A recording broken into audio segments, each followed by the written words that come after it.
میرے گھر کے پاس ایک بہت پرانا پارک ہے جس کے بارے میں یہ مانا جاتا ہے کہ یہاں جنات کا ایک خاندان اپنے بچوں سمیت آباد ہے۔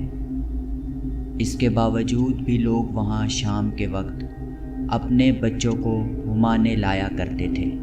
اس پارک میں بچوں کے لیے جھولے بھی لگے ہوئے تھے اور یہ جھولے ہی اس معصوم سی بچی پر بھوت چڑھنے کے وجہ بنے۔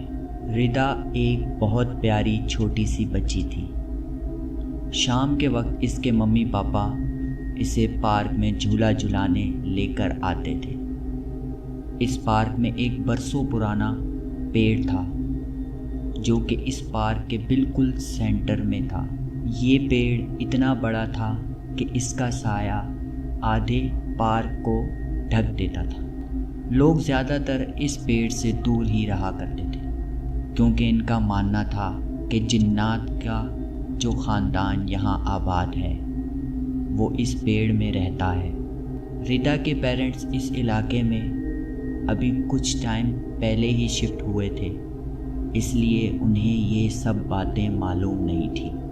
اس درخت پر ایک جھولا بھی لٹکا ہوا تھا جو ہمیشہ خالی رہتا تھا اور کوئی اس کے آس پاس بھی نہیں بھٹکتا تھا کیونکہ لوگوں کا کہنا تھا کہ رات کو 2 بجے کے بعد یہ جھولا اپنے آپ جھولنے لگتا ہے اور بچوں کے کھیلنے کی آوازیں آتی ہیں۔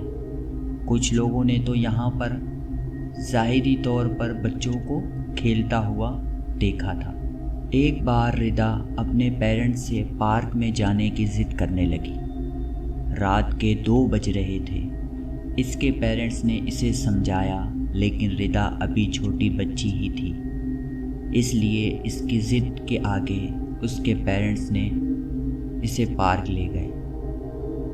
اس وقت پارک بالکل خالی تھا، وہاں ہر طرف عجیب سی خاموشی تھی۔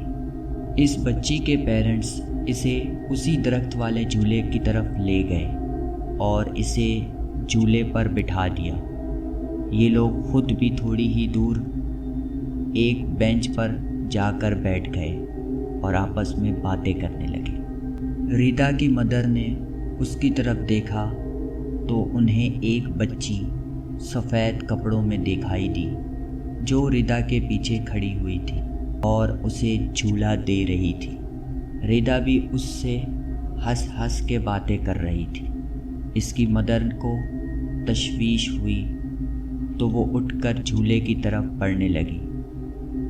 ان کے ذہن میں بس ایک ہی خیال تھا کہ رات کو 2 بجے پارک میں کوئی بھی نہیں ہے تو یہ چھوٹی بچی یہاں کیسے آئی۔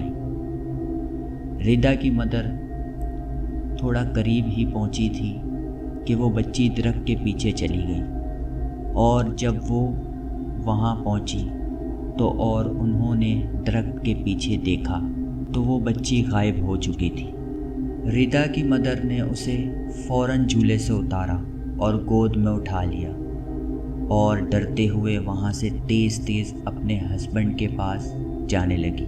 ان کا خوف سے زرد ہوا چہرہ دیکھ کر ان کے ہسبینڈ نے وجہ پوچھی تو انہوں نے ساری بات بتائی۔